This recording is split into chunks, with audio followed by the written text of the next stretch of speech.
How about now? All right. All right. Happy Sunday, everyone. Happy Sunday. I often say that this is the best day of the week, and I really do mean it. This is the best day of the week. I get to be here with you guys, and we get to worship. I also want to welcome all of you who are joining us on Facebook Live. Thank you for finding us. God bless you. If you got your Bibles, go ahead and turn them to 1 Peter chapter 4. 1 Peter chapter 4.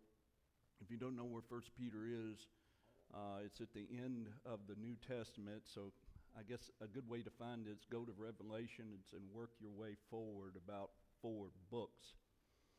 As you turn in there, I want to share something with you. I got to thinking about this the other day as I was reading through this text, and what I'm going to talk about today is persecution, but what I'm about to talk about really has nothing to do with persecution. But the first word in our text today is beloved. Beloved. You know, every time we meet, my hope and my prayer is that we would slow down enough to hear from God call us his beloved. Because that's what we are. For all of those who are in Christ, we are his beloved. Isn't that great? That's how God sees us. But we have to slow down to hear it. We really do. And that's why I think coming to church and being here and making the effort to come is so very important. Because first, we get to be around other people who love Jesus, right? And then we get to be around other people who love you. You know, that's one of the best things I can say about this church. I love this church. There are a lot of good things that I can say about this church. But one of the best things I could say about this church is you really love each other. I mean, you do. I mean, you even love me, which is crazy. But, I mean, you really do care for one another. And you may think, well, of course, that's what churches do. But I'm telling you, I've been out there. That's not what churches do. That's what they're supposed to do. But you really love each other. But another thing coming to church does is I think it forces us to slow down. To slow down and to hear from God. Because here's what I know. Correct me if I'm wrong. It doesn't matter if you work full-time or part-time or even if you're retired. We're busy people, right? I mean, we're either busy doing something or thinking something, and these somethings may even be religious in nature that are good. But here's what I know. Here's what I believe. Sometimes we just need to slow down and stop and hear from God. Hear him call us his beloved. And so my prayer for you today is that you would slow your mind down. You know, stop worrying about the things that are out there because they're still going to be there when we leave. But just slow down and listen to God today and hear him call you his beloved. Hear him say, I love you. I've created you for myself. Your whole identity is in me. Not being a husband or wife or a father or mother or the title you may have. Your whole identity is wrapped up in being a child of God. Isn't that great? So I hope you hear from him today. So let's look at our text. 1 Peter chapter 4, starting in verse 12. It says, Dear beloved, don't be surprised at the fiery trials you are going through as if something strange were happening to you. Instead, be very glad. For these trials make you partners with Christ in his suffering, so that you will have the wonderful joy of seeing his glory when it is revealed to all the world. If you are insulted because you bear the name of Christ, you will be blessed, for the glorious Spirit of God rests upon you. If you suffer, however, it must not be for murder, stealing, making trouble, or prying into other people's affairs. But it is no shame to suffer for being a Christian. Praise God for the privilege of being called by his name. For the time has come for judgment, and it must begin with God's household. And if judgment begins with us, what terrible fate awaits those who have never obeyed God's good news? And also, if the righteous are barely saved, what will happen to godless sinners? So if you are suffering in a manner that pleases God, keep on doing what is right and trust your lives to God who created you, for he will never fail you. Okay, so if you know anything about the books of 1st and 2nd Peter, you know the theme is persecution. So I want to give you just a quick overview of 1st Peter. When Peter wrote this letter, he was writing it to a group of Christians who were scattered throughout the northern areas of Asia Minor. And again, the theme is persecution. Now, when Peter wrote this letter, Christians weren't being persecuted all of that bad. They were being persecuted, but they weren't being put to death yet. However, Peter is anticipating a great persecution that would come under the Roman Emperor Nero, and as it turned out, Peter was exactly right. Nero hated Christians. He just didn't want to kill as many as he could. He wanted to eradicate Christianity off the face of the earth. It was under Nero where Christians were thrown into the arena and mauled by wild animals. What they would do to Christians, we kind of see pictures of just Christians standing in there and the lions and the tigers and everything fixing to jump on them. But what the Romans would do is they would tie dead animal skins to the backs of Christians, and it had all that blood and that smell on it, and so that made the Christian's death even horrifying more, right? And so that was under Nero. Also, it tells us in the book of Hebrews that these Christians were sawn in half. And Nero would light his parties up at night by tying a Christian to a pole and setting them on fire. It was under Nero where Nero lit the streets up at night in Rome by hanging Christians to the wall of the building and just setting them on fire.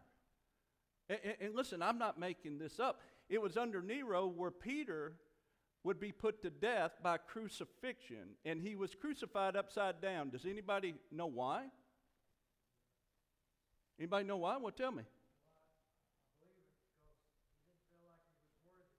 Yeah. Crucified, he didn't feel he was worthy to be crucified the same way as his Lord.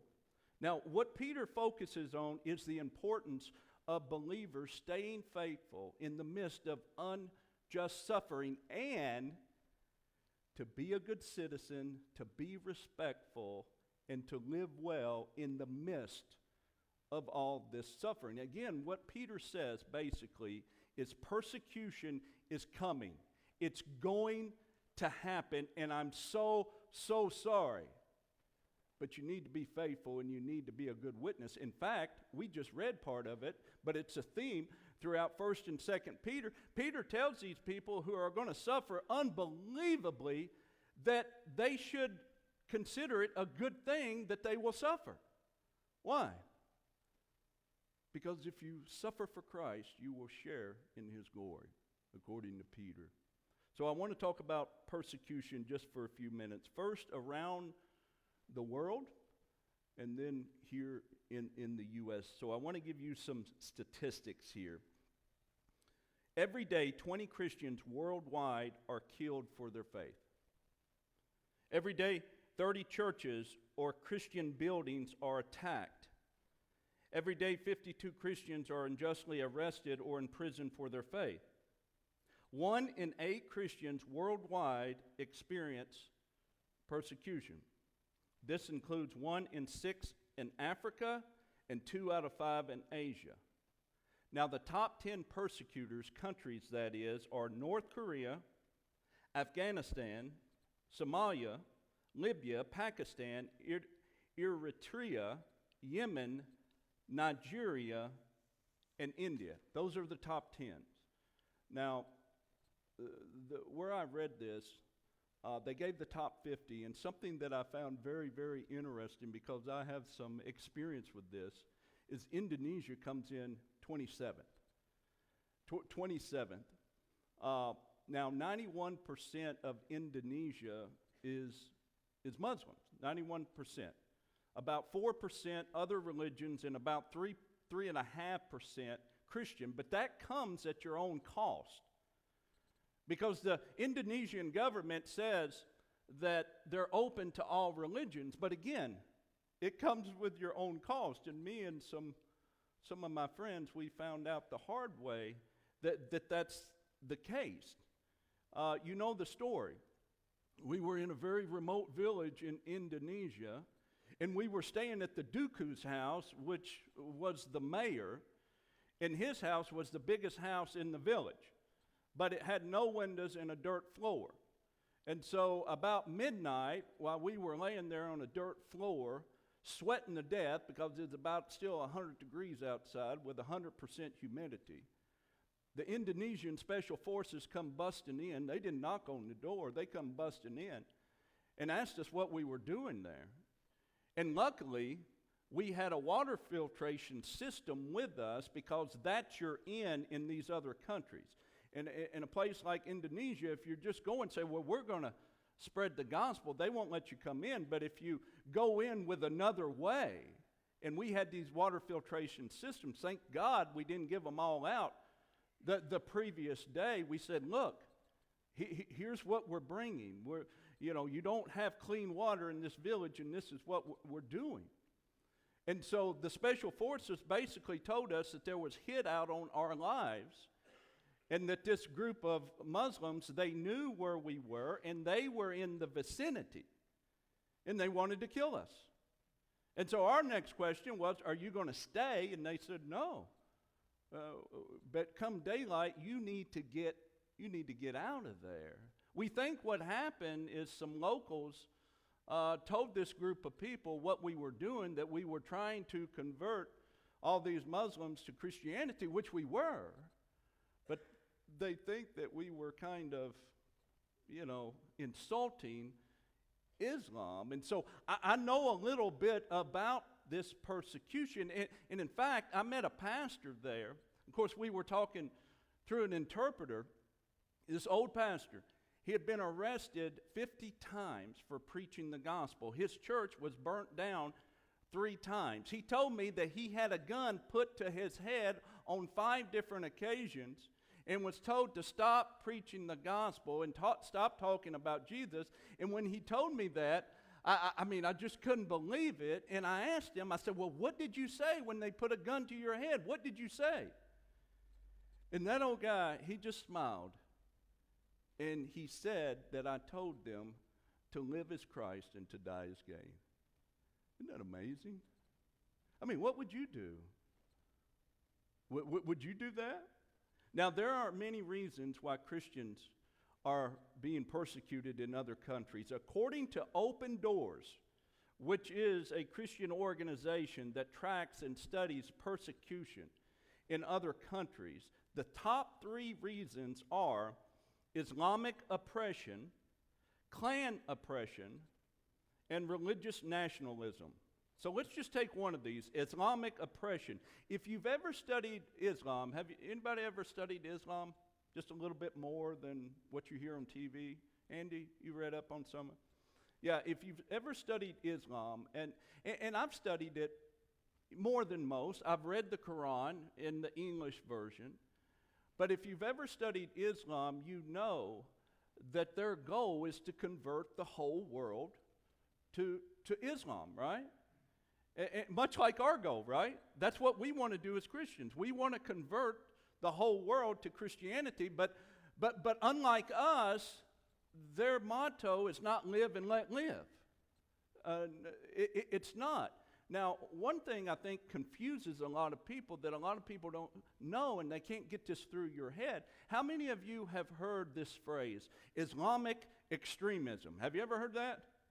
We hear it all the time, especially kind of back then when we were in the Afghanistan war. Islamic extremism, and that's kind of used to refer to Muslims who are real radical, who want to kill people who don't convert to their faith, right? But that's just not the case at all. These people who want to kill us for not converting, they're just regular Muslims who are practicing their faith. The ones who don't want to kill us, they're the ones who are extreme.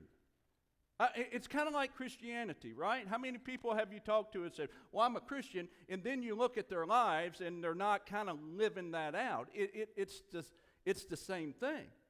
Now, these other reasons that I listed are important ones. These other reasons like clan oppression and religious nationalism.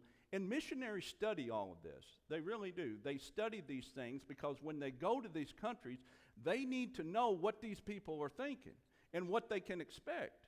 I remember when Jennifer and I were going through the process of maybe becoming some IMB missionaries, our handler basically told us that for the first 5 years, once we got stationed somewhere, that for the first 5 years, all we will be doing is learning the culture, learning the language, and learning the religious setting there for the first 5 years. And again, missionaries study all this stuff, but to put it simply, the reason Christians have always been persecuted and are being persecuted now and will be persecuted is because Jesus said so. He said, if they persecuted me, they will persecute you. If they hated me, they will hate you. So the question is, why do they hate us? Anybody have a suggestion? Why do they hate us? You all asleep this morning? Why do they hate us? Dawn, why do they hate us? Yeah, because we love Jesus. It's really puzzling because no other religion, and I hate to refer to Christianity as a religion because it's not. It's a movement. Our faith is not do this, and we get to go to heaven. Our faith is we follow an actual person, and we have a relationship with that person, and we get to be with that person, and one day we get to go to heaven. But I think it's okay sometimes to refer to Christianity as a religion just to make a point. But no other religion in the history of the world has done as much for humanity as Christianity has. Do you know that? No other religion in the history of the world. Now, I know we had some rocky times, maybe back during the Crusade era and everything like that, but even if you study that, it's not as bad as people make it out to be. But no other religion in the history of the world has done as much for humanity as Christianity has. Do you know that the hospital movement came from us? All the hospitals that you see today actually started with Christians. The higher education movement, all the colleges you see today started with us. The orphanage movement started with us. Even the environmental agency, what do they call that? What did they call that? EPA. Guess what? That came from Christians. Because Christians realized that they had a duty of being a good steward of God's creation. So no other religion in the history of the world has done as much for humanity as Christianity has. So why do they hate us? They hate us, basically what Dawn said, because we love Jesus, but because they hate the truth. You see, Jesus said that Satan is the prince of this world, that God has given this world over to Satan. We see that when Satan was tempting Jesus, right? Remember when Satan was saying, listen, all these kingdoms I will give to you because what? What did he say? They have been given to me. Who gave them? Who gave all this world to Satan? God did. Why did he do that? Because this is not our permanent home. But Satan has blinded the eyes of all of those who don't believe, and they hate the truth. They can't stand the truth. They think, they see us as a threat. Now, what about here in the U.S.? I read a good book here lately that talks about, according to the author, that he thinks that we are living about in the same time as when Peter wrote this letter. Remember, when Peter wrote this letter, Christians weren't being put to death yet. And I really don't think we'll ever get here in the U.S., but he thinks we're living in a time, much like when Peter wrote his letter. Now, you and I both know we've had a long history as Christians of being respected, right? I mean, we really have. We've been respected as Christians for a very long time. There have always been people who called us nuts and everything like that, but we've enjoyed a long history of respect here in the USA. But there's a shift that has been made in the last 50 years. And everybody has their reasons as to why, right? I mean, that's the good thing about America. I mean, we can have our opinion on anything, and we can shout it to the rooftop, even if someone else has the differing opinion. That's what makes America great. But everybody has their opinion on why there's been a big shift in the last 50 years. Any of you have a thought on that? Nobody's wanting to talk this morning, right? A lot of people say, and I think Linda hit on this kind of last week, if I remember. A lot of people say about 50 years ago is when the U.S. Supreme Court kind of outlawed school-sponsored prayer, right? I remember when I was in school that we started out the day with a prayer and the what? Yeah.